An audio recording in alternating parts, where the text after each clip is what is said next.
apakah bisa meneruskanku untuk menjadi prabu di kerajaan ini? Pasti ayah, aku akan membuat kerajaan kita lebih makmur. Ingat, kau jangan sampai lengah anakku. Kerajaan seberang, ayah rasa mereka iri dengki melihat kerajaan kita. Apakah kerajaan Prambanan yang ada di sana? Ya anakku, kita tak boleh menyerang mereka kecuali mereka duluan yang memulai peperangan. Baik ayah, akan ku ingat pesanmu. Seperti yang Prabu Damarmaya bilang, tak jauh dari sana ada kerajaan lain yang kering dan tandus bernama Kerajaan Prambanan. Kerajaan ini dipimpin oleh raja bernama Prabu Baka. Ia adalah seorang raja yang sangat rakus.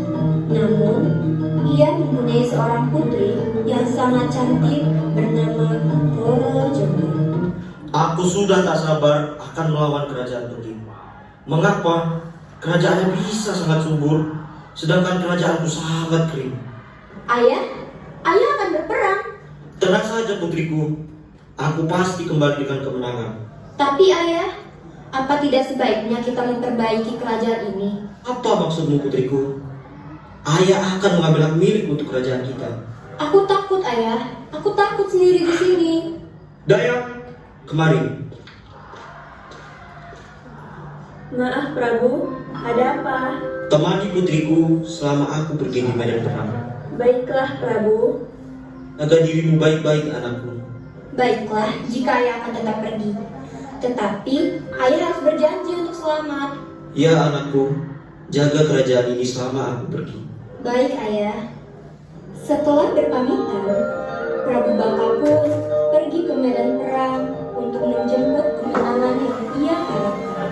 Kau tak akan bisa mengalahkanku, Baka. Menyerahlah sekarang. Cukup, hentikan omong kosongmu itu. Kesaktianmu yang kecil itu tak akan bisa mengalahkanku. Jangan sombong kau. Mari kita buktikan.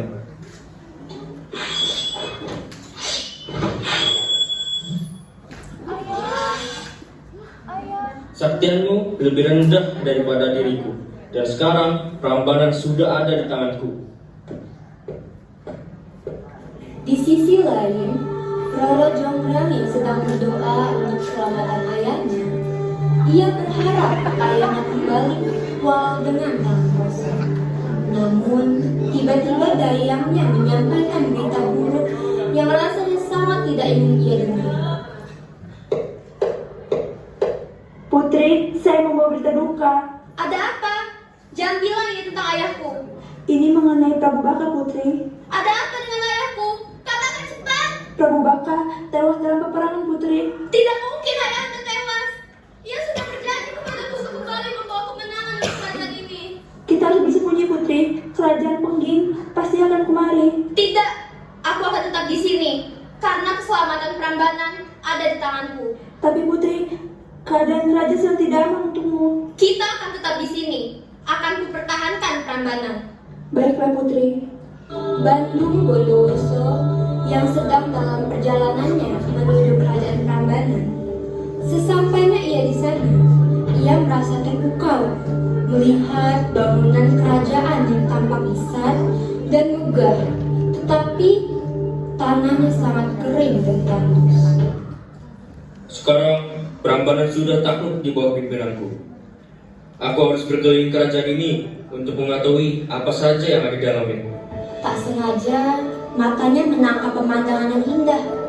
Di situ terdapat wanita yang ia yakini itu adalah putri kerajaan Prambanan. Ia pun berhenti berkeliling dan menatap wanita itu. Ternyata selain kerajaan yang indah, Prambanan memiliki gadis yang sangat cantik. Siapa Anda, Tuan? Berani sekali Anda memasuki wilayah ini. Aku adalah Bandung Bondowoso, Putri. Aku adalah Roro Jonggrang, putri kerajaan Prambanan. Ternyata bukan hanya Bandung Bondowoso yang terpikat, tetapi Roro Jonggrang juga sempat terpikat oleh seniman Bandung Bondowoso. Namun, dayangnya pun memberitahu siapa lelaki. Putri, ia adalah Bandung Bondowoso yang telah membuat Prabu Baka tewas. Kau? Ternyata kau pembunuh ayahku. Mengapa kau tega menghabisi nyawa ayahku? Sudah sepatutnya diriku mempertahankan wilayah kerajaan Pengging. Tetap saja aku tidak terima. Pimpinan kerajaanmu sudah habis di tanganku. Sekarang hanya tersisa kau. Jadilah permaisuriku agar tidak ada yang bisa yang menyakitimu. Permaisuri, jangan bermimpi kau. Aku yakin suatu saat kau akan menerimaku. Hari demi hari, sudah banyak kalimat cinta yang dilontarkan oleh Bandung Bondowoso. Tetapi Roro Jonggrang tetap teguh pada pendiriannya. Aku muak dengan kalimat itu. Bagaimana agar dia berhenti? Putri, sepertinya engkau harus menerima lamarannya agar kita bisa merebut Prambanan kembali. Aku sangat membencinya. Tidak mungkin aku akan menikah dengannya. Sepertinya engkau harus memberinya syarat yang mustahil ia lakukan. Baiklah, akan kulakukan itu. Wahai putri, bagaimana jawabanmu kali ini? Jadilah istriku, maka kau akan menjadi satu-satunya. Baiklah, tetapi aku akan memberimu satu syarat. Katakan apapun yang kau mau. Buatkan aku 1000 candi dalam waktu 1 malam mulai malam ini. Hanya itu, syaratmu terlalu mudah untuk kulakukan. Ingat, waktumu hanya malam ini sampai fajar mulai terbit dan ayam jantan berkokok. Baiklah, Tanpa orang-orang tahu, Bandung Bondowoso sebenarnya memiliki kekuatan di bangsa Jin. Dan ia meminta bantuan untuk memenuhi syarat sang wahai jin, kemarilah. Aku membutuhkan bantuanmu. Ada apa kau memanggil kami? Bantu aku untuk membuat 1000 candi dalam waktu 1 malam. Waktu kalian hanya sampai fajar terbit dan ayam berkokok. Baiklah, akan kami kerjakan. Bandung Bondowoso dan Jin mempersiapkan semua dengan matang, lalu bergegas untuk membuat candi itu. Tak banyak waktu untuk membuat candi-candi itu. Sudah banyak candi yang telah ia buat.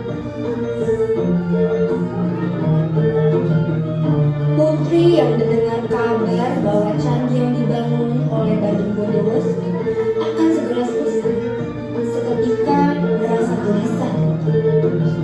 Berpikirlah dengan tenang, Putri. Anda pasti bisa menyelesaikannya. Aku mempunyai ide. Panggil dayaku yang lain sekarang. Baik, Putri.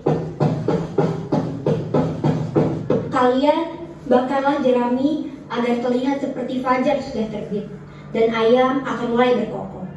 Baiklah, Putri. Akan kami laksanakan. Kumpulan jerami yang dibakar pun membuat warna oranye dan suara ayam mulai berkokok. Roro Jonggrang yang melihat itu pun senang. Ayam telah berkokok, Tuan. Saatnya kami pergi. Benar Tuan, tak ada waktu lagi. Bandung Bondowoso sangat heran. Langit terlihat gelap, tetapi mengapa ayam sudah berkokok? Ketika sudah memikirkan itu semua, Roro Jonggrang datang menemuinya. Bagaimana? Apakah kau sudah berhasil membuatkanku 1000 candi dalam waktu 1 malam? Sudah kubilang, syaratmu itu terlalu mudah untukku. Kau boleh menghitungnya. Baiklah, aku akan menghitung semua candi yang sudah kau buat. 998, 999, mengapa hanya 999? Candi ini kurang 1. Tidak mungkin. Aku akan menghitungnya kembali. Bagaimana? Kau lihat sendiri kan, candinya kurang 1. Jadi kau tak bisa memaksaku lagi menjadi istrimu. Aku takkan kalah. Apapun yang kuinginkan harus terpenuhi, termasuk 1000 candi. Kau menipuku, Jonggrang. Tapi candi ini memang kurang 1. Kau harus menepati janjimu. Jika begitu, kau yang akan kupakai untuk melengkapi 1000 candiku. Jadilah kau candi yang 1000. Gemuruh petir terdengar. Sahut menahun membuat suasana menegangkan. Roro Jonggrang panik, tetapi terlambat sudah. Bandung Bondowoso yang telah berhasil membuat menjadi pelengkap candi. Syarat yang Roro Jonggrang buat pada akhirnya lah yang melahirkan candi Prambanan yang terkenal sampai sekarang. Nasihat yang dapat diambil dari cerita tersebut adalah kejujuran dan keadilan. Roro Jonggrang mencoba menghindari janji yang tidak ia inginkan. Tetapi akhirnya ia harus menghadapi konsekuensi dari hubungan kecil yang telah ia buat.